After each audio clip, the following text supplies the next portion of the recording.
2025, I think, is going to be the year of Arch Manning in college football and at Texas. I have pretty high expectations for Arch Manning. I think maybe differently than some people, that the argument being, if his last name was Smith, he wouldn't ever. First of all, his last name ain't Smith, it's Manning. And two, I think that's misguided, because that's the same thing that people said about Peyton Manning when he came out of college, is that if his last name was Jones, he wouldn't be the number one overall pick. And he's in the Pro Football Hall of Fame, and is going to go down in history as one of the top 5-10 quarterbacks of all time. I like Arch Manning. I think there's a lot of upside there, and I think he's going to play really well. But there's this persistent argument that I think is really stupid, or this complaint about Arch Manning and why people think that he's overhyped. And I saw Aaron Murray, former Georgia quarterback who's got a podcast, talk about this last week, that if is reason that the expectations for Arch Manning should be tempered is because if you're so great, if Arch Manning is so good, why wasn't he playing above Quinn Ewers when Quinn Ewers was a 7th round draft pick? And on the surface, that makes logical sense, right? If you're supposed to be the quasi number one quarterback on the big board in 2026, how did you not beat out a 7th round quarterback that was playing before you? That feels like a logical question to ask on the surface. But that's not a surface level question, and it's not a surface level answer. Because do you want the answer to that question? Do you know what the answer is? If somebody says to you, if Arch Manning were so good, why was he the backup to a 7th round draft pick? The answer is that sometimes coaches are wrong. Sometimes coaches get it wrong. Sometimes they choose the wrong player. And this is not the first time that this has happened. And I don't know that I'm going to make the argument that Steve Sarkisian was wrong for playing Quinn Ewers over Arch Manning, because I don't think it's fair to compare 2025 Arch Manning versus 2024 Quinn Ewers, or 2026 Arch Manning versus 2024 Quinn Ewers. In 2024, conceivably, Quinn Ewers was better than Arch Manning. Arch Manning doesn't have to be a first-round quarterback draft talent in 2024 because he couldn't get drafted. It wasn't even a possibility. So he didn't have to worry about it. But sometimes coaches get this wrong. Sometimes they make the wrong decision. And sometimes it's not even the wrong decision. For instance, people flame Urban Meyer. He chose Dwayne Haskins over Joe Burrow. Yes, Joe Burrow had a historic 2019 season. It probably is the second best college football season of all time. But you know what? If Dwayne Haskins puts up the same numbers that he put up that same season, virtually any other year, he wins the Heisman Trophy. Dwayne Haskins was not some schlub in college. Did he not pan out in the NFL? Certainly. Did he have a tragic death? Absolutely. But I don't think Urban Meyer could have made a wrong choice when he was forced to choose between Dwayne Haskins and Joe Burrow. He chose Dwayne Haskins. Joe Burrow then went on and had a really stellar career at LSU in his final season and became the number one draft pick, led the Bengals to a Super Bowl, and is probably never going to get back there because he's not a miracle worker and the Bengals are the worst run organization in professional sports. That's not Joe Burrow's fault. I don't think Urban Meyer made a wrong decision. Now, I think you could argue Kirby Smart probably made a wrong decision because Justin Fields was sitting behind Jake Fromm.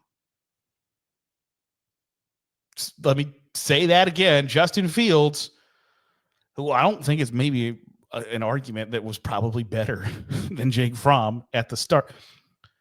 But there's a whole litany of these situations. James Franklin chose Sean Clifford over Will Levis. Now, neither one of them went on to do a whole lot at the NFL level, but I don't know how you look at those two performances in college and think that that was the right decision. Sometimes coaches are wrong. Sometimes talent evaluators are wrong. Sometimes GMs are wrong. Sometimes recruiting scouts are wrong. This is not a perfect science. This is a wholly inexact science. So I can't say whether Arch Manning should have been starting over Quinn Ewers. But it's just a dumb argument because the argument is coaches are perfect and they make correct decisions 100% of the time. Have you ever watched a college football game? You ever sat there on the couch and questioned the intestinal fortitude of a coach because they're punting it on 4th and 2 at the plus 45? They get decisions wrong all the time. So why you would think that they get roster construction and personnel decisions and recruiting decisions correct 100% of the time feels like a pretty tall ask. And again, Arch Manning in 2025 can't be compared to Quinn Ewers in 2024. They're different players at different stages of their lives and careers. If it was Quinn Ewers and Arch Manning were in the same recruiting class and they both stayed at Texas for 4 or 5 years, and Arch Manning becomes Tom Brady, where Quinn Ewers is the starter for 4 years, and Arch Manning just goes, God, I wish I ever got my chance. And then he gets picked up in the 6th round of the NFL draft and goes on to be one of the greatest quarterbacks of all time. Then you can go, maybe Sark screwed that one up. Or why were you not playing behind that schlub? Lloyd Carr let Drew Henson dig Michigan into a hole every week and then let Tom Brady pull their ass out every week. Coaches make mistakes and get decisions wrong.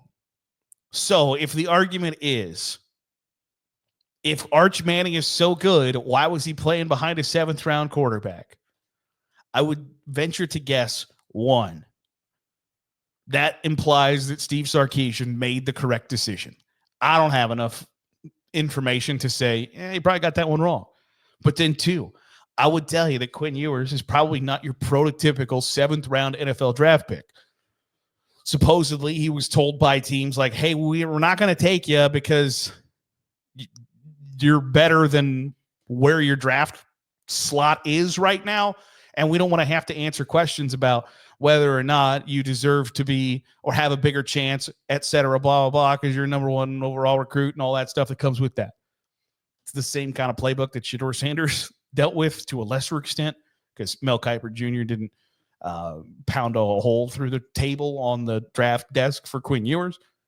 But I can see how somebody in the 6th round would say to Quinn Ewers, like, or the 5th round to Quinn Ewers, like, hey, we think you're better than this, but we don't want to have to answer a bunch of questions about our other young quarterback right now. So best of luck to you. I think there's still a chance Quinn Ewers has some modicum of success in the NFL as a 7th round draft pick. I really do. Because I think there's talent there. And I think if you get the right coach who does the right things and pulls the right triggers, that he can be a pretty decent pro quarterback. But that doesn't mean Arch Manning can't later on down the line either. And if Arch Manning balls out, leads Texas to the national championship and wins the Heisman Trophy, becomes a number 1 overall pick, goes on to a 17-year NFL career where he wins multiple Super Bowls and wins and becomes a Pro Football Hall of Famer. It doesn't make Steve Sarkisian right or wrong for starting Quinn Ewers in 2024. It's a dumb argument because 2025 Arch Manning should, in theory, be better and maybe even significantly better than 2024 Arch Manning. That's how development works. That's how coaching works. That's how progression happens. So it's not an apples to apples comparison. And I don't think you should be trying to make it one. I expect big things out of Arch Manning because the talent's there, and I think the coaching's there, and the talent around him is there. But I don't think you can compare him to 2024 Arch Manning, let alone 2024 Quinn Ewers. What do you think about Arch Manning in 2025? Do you expect him to be a breakout star, or do you expect him to have growing pains and struggle? And do you question whether or not he would have the hype that he has if his last name was Smith or Jones? I want to know in the comments below. That'll do it for today's episode of the Daily Huddle. Appreciate you making us a part of your day, however it is, wherever it is you're doing so. If you're watching on YouTube, hit the subscribe button. Make sure you get all the great college football content we're pumping out. If you're listening on the podcast feed, drop a 5-star review. It goes a long way in helping out the channel. I'll see you tomorrow for another episode of the Daily